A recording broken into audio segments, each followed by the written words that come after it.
할렐루야. 아멘. 아멘. 오늘의 말씀의 제목은 하나님의 부르심입니다. 사사기 6장 11절에서 16절의 말씀입니다. 사사기 6장 11절에서 16절 말씀을 함께 교독하시겠습니다.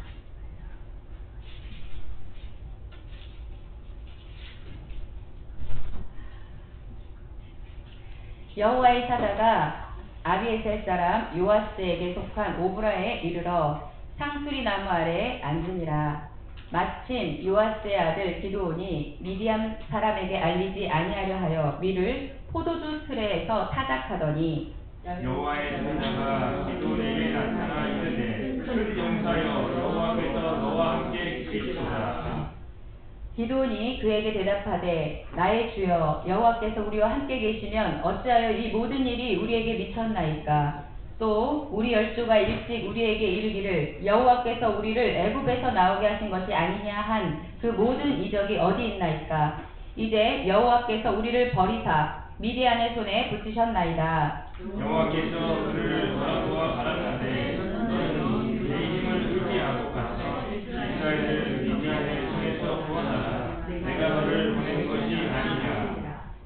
기드온이 그에게 대답하되 주여 내가 무엇으로 이스라엘을 구원하리이까. 보소서 나의 집은 문화재 중에 극히 약하고 나는 내 아비 집에서 제일 작은 자니이다. 여호와께서 그에게 이르시되 내가 반드시 너와 함께 하리니 내가 미디안 사람 시기를 한 사람을 치듯 하리라. 아멘. 사사 기드온이 여호와의 사자에게 이렇게 하나님의 소명을 받는 그런 장면의 말씀을 오늘 읽었습니다. 이스라엘의 사사들 가운데서 하나님께 붙들려서 가장 탁월하게 하나님께 받았던 사사 중 한 사람, 그 기드온. 이 기드온이 이 소명을 받았던 이 시기는요, 그 이스라엘 그 족속이 미디안 족속에게 그 압제를 당하고 아주 고통하고 신음하던 그런 때였습니다. 그 모세 당시, 그 출애굽 당시에 그 미디안은 모압 족속하고 동맹하여서 그 가나안으로 가는 그 이스라엘 길을 방해하기도 했는데요. 결국에는 이스라엘에게 참패를 당해서 징벌을 당했던 그런 족속이어서 이렇게 사그라진 줄 알았더니 놀랍게도 이 족속이 세력을 점점점 넓혀가고 이렇게 성장을 해서 그 이스라엘 족속이 그 가나안 땅에 정착을 하고 계속 그곳에서 정착해서 살아가는 동안에 미디안 그 족속이 계속 세력을 성장해서 계속 침공을 하여서 결국에는 이스라엘을 굴복시키고 말았습니다. 그래서 7년간 동안 그 미디안에게 지배를 당했는데요. 갑자기 몇 년 만에 이렇게 역전된, 이렇게 반전된 역사, 이런 역사를 바라보면서 한 국가나 개인의 흥망성쇠가 정말 이렇게 갑자기 달라질 수가 있는가. 특히 이렇게 쇠락하는 거에서 대한 말씀이 이 사사기 6장 1절의 말씀에 나와 있더라고요. 이 쇠락하게 되고 몰락하게 되는 이유가 바로 이스라엘 자손이 또 여호와의 목전에 악을 행하였으므로 여호와께서 7년 동안 그들을 미디안의 손에 붙이시니. 아멘. 그러니까 이 하나님께서 허락하신 가운데 이 미디안이 그 이스라엘을 공격하고 그 지배하고 있었던 것입니다. 이유는 바로 죄악 때문이죠. 여호와의 목전에 죄악을 행하였기 때문에 하나님께서 이스라엘의 그 영혼을 깨우시기 위해서 미디안에게 이렇게 붙이신 것입니다. 이 6장 그 앞장에 보시면 드보라 사사의 활약으로 40년 동안이나 태평한 시절을 맞게 됩니다. 하나님에 의해 하나님께서 드보라 사사를 사용하셔서. 그런데 그 40년간 그 태평한 시대 가운데 하나님을 잘 섬기고 감사하면서 살아갔으면 너무 좋았을 뻔했지만 여기 6장 1절에 시작되는 말씀처럼 이스라엘 자손이 또 반복하여서 여호와의 목전에 죄악과 부패, 우상숭배 이런 정말 이 악순환의 고리를 끊지 못하고 또다시 범죄함으로 인해서 하나님께서 미디안을 네, 붙이신 것이죠. 어, 이 미디안이 정말 메뚜기 떼같이 그들에게 이렇게 몰려왔다고 합니다. 얼마나 그 파종할 때하고 또 추수할 때 시도 때도 없이 정말 그들이 와서 정말 모든 수확한 곡식이며 곡식뿐만 아니라 모든 가축도 다 빼앗아 갔다고 합니다. 또한 파종을 해서 정말 조그만 싹들이 요만큼씩 자라났는데요. 그럴 때도 그들이 자신들의 가축과 그들의 삶의 터전까지 다 침범을 해서 그 모든 그 싹까지도 다 먹어버리고 정말 그 자신들의 삶의 터전에서 더 이상 배견하지 못할 정도로 계속 수탈하고 막 다 뺏어가고 이러니까 그 자신의 생활 터전을 지키지 못했습니다. 결국에는 이스라엘 백성들은 산으로 쫓겨갑니다. 산으로 도망간 거죠. 도망가서 살기 위해서 동굴 같은 데 숨어서 네, 생활하게 되는데요. 너무나 이들이 비참했고 뭐 먹을 게 있으면 다 뺏어가고 약탈해가고 이러니까 드디어 이들이 하나님을 향해서 부르짖게 됩니다. 드디어 하나님이 못 살려주세요 하고 하나님께 이스라엘이 부르짖게 됩니다. 어, 이럴 줄 알았지. 이런, 정말 괘씸해서 이번엔 안 들어줘야지. 우리 계속, 이게 도대체 몇 번째야. 이렇게, 저 같으면 그럴 것 같은데요. 우리 하나님께서는, 네, 사람이 아니신지라 더 긍휼이 많으시고, 인자가 많으신 하나님께서, 어, 그들을 위해서 또한 사사를 다시 세우시게 되는데요.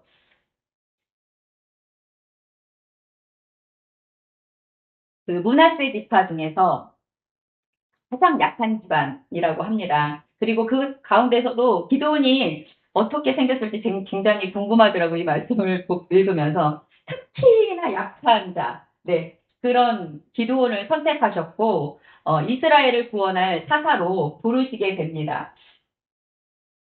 우리는 하나님께서 그 특별하게 이렇게 선택해서 당신의 귀한 일꾼으로 이렇게 쓰임을 받는, 들어 쓰시는 사례들을 성경에서 여러 명, 이렇게 여러 번 목격하게 되잖아요. 근데 기도원을 정말 약하기만 해서 기도원을 선택하셨나? 이런 생각도 들고 도대체 어떤 자였길래 하나님께서 특별하게 선택하여서 정말 당신의 귀한 일꾼으로 들어 쓰시고 이스라엘을 구원하는 그 통로로 쓰셨는지 어떠한 사람이었는지 한번 오늘의 이야기에서 살펴보면서 저와 여러분이 도전받으시기를 원합니다. 예, 기도는 첫 번째로 자기 일에 자신에게 맡겨진 일에 굉장히 충실한 자였습니다. 네, 이 부분에서 굉장히 조금 소망을 갖게 됐는데요. 충실한 무엇이 충실한다 보니까요. 그 미디안 족속들이 다 수탈해가는 그런 상황 가운데서도 가족들의 생계를 위해서 몰래 그 포도주 틀에 숨어서라도 네, 밀타작을 하고 있을 때 하나님의 부르심을 받잖아요. 그래서 가족의 생계를 위해서 열심히 일하는 것은 네, 충실한 자는 하나님께서 기뻐하시는 일이구나 이런 생각을 하게 됐고 되게 위로를 받았는데요. 이 고대 시대 같은 경우에 이 넓은 타작마당에서 원래는 추수를 하고 그쵸? 그런 밀을 타작을 해야 합니다. 그 소나 이런 짐승의 도움을 받아서 넓은 타작마당에서 밀을 타작해야 되는데 이때는 수탈 중이기 때문에 몰래 들어가서 그게 굉장히 위험을 무릅쓰고 감수하고서라도 또 자신과 가족의 생계를 위해서 이게 열심으로 일하고 있을 때 그때 열심히 일하고 있을 때 하나님의 부르심을 받습니다. 데살로니가전서 4장 11절의 말씀에도 너희에게 명한 것 같이 종용하여 자기 일을 하고 너희 손으로 일하기를 힘쓰라고 말씀하고 있습니다. 어, 그, 교회에 신앙에 열심을 낸 이런 요즘에 TV 뭐 이런 데서 매체에서 보니까 정말 하나님의 사랑에 빠져서 교회에는 주 5일 가서 정말 청소를 하시는 집사님이 계시더라고요. 근데 집은 너무나 엉망진창인 거예요. 그러니까 세상 사람들이 엄청 손가락질을 하는 걸 보고 굉장히 마음이 아팠습니다. 그러니까 예. 그래서 자신에게 맡겨진 네. 크고 작은 자신에게 맡겨진 일들을 성실하게 게으르지 않고 힘쓰는 자를 하나님께서는 기쁘게 받아주시고 또한 당신의 귀한 도구로도 쓰신다는 이야기 말씀입니다. 또한 두 번째 기도는요. 그 생계만 위해서 일하면 뭐 쓰임 받나 이게 아니라 생계를 위해서 열심히 일하는 가운데서도 기도는요 영적으로 예민한 자, 민감한 자였음을 알 수 있습니다. 그러니까 아무런 생각 없이 역사 의식 없이 단지 먹고 사는 것, 생계, 가족의 생계만을 위해서 이렇게 살아간 자만은 아니었습니다. 왜냐하면 어, 이 역사를 주관하시는 분이 하나님이시며 특히 이스라엘의 그 역사를 주관하시는 자가 여호와 하나님이시라는 그 사실을 깊이 깨닫고 있었습니다. 주의 사자가 나타났을 때 기드온한테 얘기하죠. 큰 용사여 여호와께서 너와 함께 계시도다 했더니 요 마음속에 있는 중심에 이 품었던 말이 바로 튀어나옵니다. 그렇죠? 아니 하나님께서 이스라엘과 함께 하신다면 지금 이렇게 짓밟힌 역사, 이런 소모가 말이 됩니까? 예, 바로 예, 그렇죠. 이스라엘을 하나님께서 버리신 것이 아닙니까? 이런 반론 제기가 바로 나옵니다. 그것은 그가, 먹고 사는 생계에만 이렇게 정말 그쪽에만 치우쳐 있었던 것이 아니라, 하나님의 도우심, 하나님의 왜 우리를 도와주시지 않는지 그런 마음이 이 심중에 있었던 것입니다. 너무나 그 하나님의 뜻이 그리고 궁금했었던 것입니다. 어, 또한 그는 자신과 이렇게 대면하여서 이야기하고 있던 자가 하나님께서 파견한 자임을 뒤늦게 이렇게 인지합니다. 그리고는 하나님의 사자임을 딱 인지한 후에 굉장히 경외가 거룩한 두려움을 느끼는 그런 영적으로 민감한 자였습니다. 어, 음, 항상 이렇게 우리도 항상 저도 항상 하나님께 그런 궁금증이 있었습니다. 하나님, 저 나이가 40세가 넘어갈 때부터 제가 하나님께 했던 질문인데요. 하나님, 저 마흔 몇 살이에요? 저 어, 저 언제 쓰임 받아요? 뭐 이런, 하나님, 아무 일도 일어나지 않아요. 저 이제 마흔 몇 살이에요. 막 계속 그렇게 생활 속에서 분주하게 일을 하면서도 계속 하나님한테 계속 질문을 했었어요. 하나님, 저 계속 나이 먹어가요.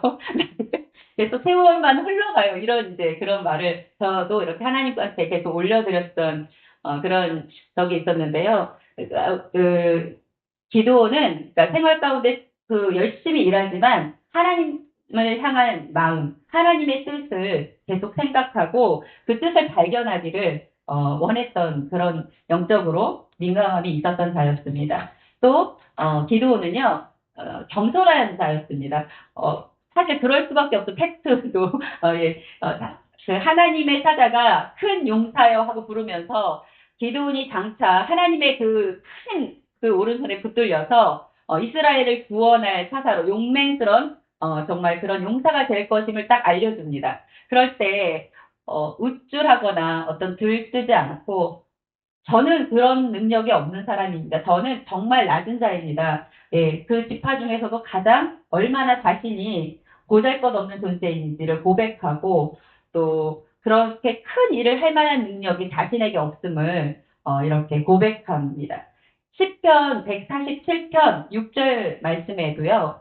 여호와께서 겸손한 자는 붙드시고 악인은 땅에 엎드러 쓰리시는도다라고 말씀하고 있습니다. 어, 자신을 이렇게 내세우지 않고 또 자신을 철저히 하나님 앞에서 또 이렇게 낮추는 자들은 하나님께서 사랑하시고 또 그 같은 자를 또 크게 들어쓰는 그런 모습들을 우리는 말씀에서 많이 발견할 수 있습니다. 또한 네 번째로 기도는 약하기만 할 줄 알았는데요. 신앙에 대한 열정이 있는 자였습니다. 이제 하나님께서 부르시고 이 사실이 부르셨다는 사실이 이거에 대해서 이제 증거를 요청을 합니다. 하나님을 근데 시험했다기보다도 이것은 그 하나님의 계획, 역사 이런 거를 부정한다기보다도 하나님께서 자신에 대한 그 소명이 확실한 것을 다시 한번 증명받고 싶고 또 이런 그런 것에서 그 열정을 보였던 그런 장면이라고 볼 수 있습니다. 그러니까 하나님의 뜻이 어디 있는지 분명히 알고자 하는 그런 거룩한 열정, 예, 이런 그런 열정이 있는 신앙인이었습니다. 또한 그 기도원은요, 거룩한 용기, 거룩한 분노를 가진 자임을 알 수 있습니다. 어, 그 소명을 받은 날, 기도원은 하나님으로부터 한 그 계시를 받게 되죠. 그 다름 아니라 이스라엘의 그 정말 쇠락하게 된 원인, 그 우상 숭배의 중심에 서 있는 그 바알과 아세라의 그 제단을 다 파괴하라는 그 명령을 받습니다. 음, 그 파괴한 후에 그곳에 여호와를 위한 제단을 쌓고 다시 제사를 드리라는 이런 명령을 받는데요. 이게 종교 개혁이잖아요. 그 당시에는. 그런데 자유함도 없고 또한 그 인생 산 생활들이 정말 다들 어려웠기 때문에 어떤 그런 열정도 내기 힘든 상황이었습니다. 또 이렇게 이런 종교 개혁을 단행한다는 것은 사실상 생명을 건 목숨을 건 위험한 일이었습니다. 그런데 이게 하나님의 계시가 맞고 하나님이 나에게 명령하신 것이 맞다는 그것을 잡았잖아요. 그 기드온이. 예. 그게 명확해진 순간 그 밤에 가서 정말 그 회파합니다. 모든 단을 다 이스라엘의 이름으로 그 아세라 산과 바알 산의 그 제단을 다 파쇄하고 네, 그곳에 여호와의 제단을 쌓고 똑같이 명령하신 대로 이렇게 순종을 하게 됩니다. 어, 이처럼 기도는 하나님의 명령에 대해서는 굉장히 철두철미하게 순종을 하고요. 또, 그 하나님께서 그 부패한 것들을, 그 더러운 우상들을 다 파쇄하라는 거에 용기를 가지고, 그 용기가 없으면 할 수 없는 일이잖아요. 생명을 걸어야 되는 일이니까. 그런 것들을 파쇄하는 그 거룩한 분노를 가진 자였습니다. 제가 이 말씀을 이렇게 준비하면서, 기도원이 지금까지는 굉장히, 아주, 네, 겁쟁이. 저희도 그 주일학교 아이들한테 가르칠 때 겁쟁이, 기도원, 뭐 이렇게 생각을 했는데요. 생각보다, 굉장히 그 여러 가지 좋은 점들, 또 하나님께서 쓰실 만한 그런 부분들이 굉장히 많이 가지고 있는 자였구나, 이런 생각을 하게 됐습니다. 이런 열정과 용기와 또한 이런 하나님께 대해서 다시 증거를 요구할 만한 이런 열정이 있나 이런 생각들도 다시 가끔 되돌아보게 되었고요. 또 기도원이 굉장히 멋진 사람이구나 이런 거를 알아가면서 그런데 이 기도를 부른 주체가 되시는 하나님 그 16절의 말씀을 우리 함께 한번 읽어봤으면 좋겠어요. 함께 큰 소리로 한번 읽어봤습니다. 이 말씀에 굉장히 은혜가 되었는데 함께 한번 읽어보겠습니다. 시작. 여호와께서 그에게 이르시되 내가 반드시 너와 함께하리니 내가 미디안 사람 시기를 한 사람 시급하리라. 아멘. 네. 주체가 되죠. 부르신 주체가 되시는 분이 여호와 하나님이시잖아요. 기도를 통해서 이스라엘을 구원하셨지만 그 부르신 분, 그 능력과 지혜가 충만하신 한이 없으신 여호와 하나님께서 임마누엘 함께 하여 주셨기 때문에 이런 구원의 역사를 이루어낸 것임을 알 수 있었습니다. 우리 모두, 저도, 여러분도 모두 이렇게 육신을 가지고 있잖아요. 이게 매일매일 눈 뜨면, 해야 할 일이 많더라고요. 지금 제 나이가 그런가 봐요. 또 생계와 생존을 위해서 일터와, 그쵸, 직장을 달려가야 되고, 바쁜 일상 가운데서 생활하고 있는데요. 그러나 그와 동시에 또 우리가 하늘 소속인 하나님의 사람임을 그 생활하는 가운데 잊지 말아야겠음을 오늘의 말씀을 통해서 좀 느낍니다. 영적으로 더 예민한 자가 되어야겠구나. 항상 우리가 기독교인 또 그리스도인으로서 늘 겸손함을 가져야 되지만 그 겸손함 가운데 신앙의 열정이 식어가지는 않는지 하나님께 대한 정말 사랑과 그 불타는 그 열정이 정말 사그라들고 있지는 않는지 매일매일 나 자신을 점검해 봐야겠다 이런 마음이 들었습니다. 또한 우리는 내 가족 또 내 자녀 우리 나의 그 바운더리에 있는 사람들을 챙기기 바쁘고 그 평안과 안녕에 굉장히 관심이 많은데요. 이 세상의 불의에 대해서도 항상 관심을 가지고 하나님 안에서 기도하면서 정말 거룩한 분노를 가진 자가 돼야 되고 또 행동할 것이 있다면 기도하고 또 그 믿음의 행동을 해야 하는 자임을 느꼈습니다. 세상 나만 잘 먹고 잘 살면 될 게 아니라 우리는 지금 여기 다 그렇게들 기도하고 계시는데요. 이 불의를 보면서 거룩한 분노, 하나님의 분노를 가지고 아버지의 마음으로 기도하고 행동하는 자가 되어야겠다. 이런 마음을 가졌습니다. 어, 저는 날마다 부족하고, 나 자신이 약하다고, 이렇게 하나님한테, 못해요, 어려워요. 전 항상 이렇게 하나님께 얘기를 합니다. 그런데 한 번도 못하게 하시거나, 잘못되게 하신 일은 없으신 것 같아요. 하나님께서 날마다 붙들어 주시고, 하나님이 맨날 도와주셔서 그 힘으로 우리는 그 은혜로 사는 거잖아요. 어, 음, 나는 약하고 비록 연약하여도 나를 붙드시는 그 하나님이 어떠한 분이신지 어, 더 그 크신 하나님을 더 크게 볼 수 있는 더 그런 계시가 우리에게 열리는 밤이 되기를 원합니다. 어, 하나님은 정말 약한 자를 들어서 강하게 크게 사용하시는 분이시기 때문입니다.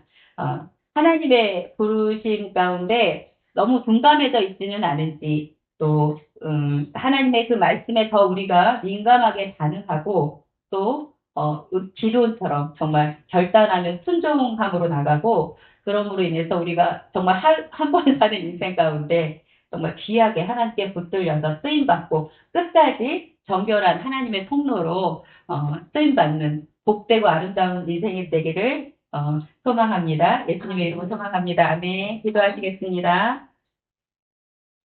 음, 하나님 고맙고 감사합니다. 어, 정말 아, 사랑받을 정말 그 이유가 없을 것 같은 그런 보잘것없는 존재이지만 주님의 이름으로 주님의 보혈로 덮어주시고 아버지 주님의 크신 사랑으로 날마다 사랑하여 주시는 주님의 은혜에 고맙고 감사함을 드립니다. 연약하면 연약할수록 약하면 약할수록 주님께서 더 귀히 여겨주시고 더 크게 사용하여 주신다는 주님의 약속의 말씀에 감사함을 드리며 그 말씀을 이 시간 소망으로 받습니다. 저희들 날마다 바쁘고 분주하고 어려운 일상들이지만 그 가운데서도 영적인 민감함을 놓치지 않게 하시고 성령 하나님을 구함으로 날마다 승리하게 하시고 정말 먹고 사는 생계에만 치우치는 자가 아니오 하나님의 마음과 하나님의 뜻을 분별하며 그 뜻을 이루어가는 그 통로들로 쓰임받을 수 있도록 주님 함께하여 주시옵소서. 그것에 날마다 기도하고 힘쓰며 또한 그것에 관심을 갖고 믿음의 삶을 살아가는 저희들 될 수 있도록 주님 도와주시옵소서. 살아계신 예수 그리스도 이름으로 감사드리며 기도드렸습니다. 아멘.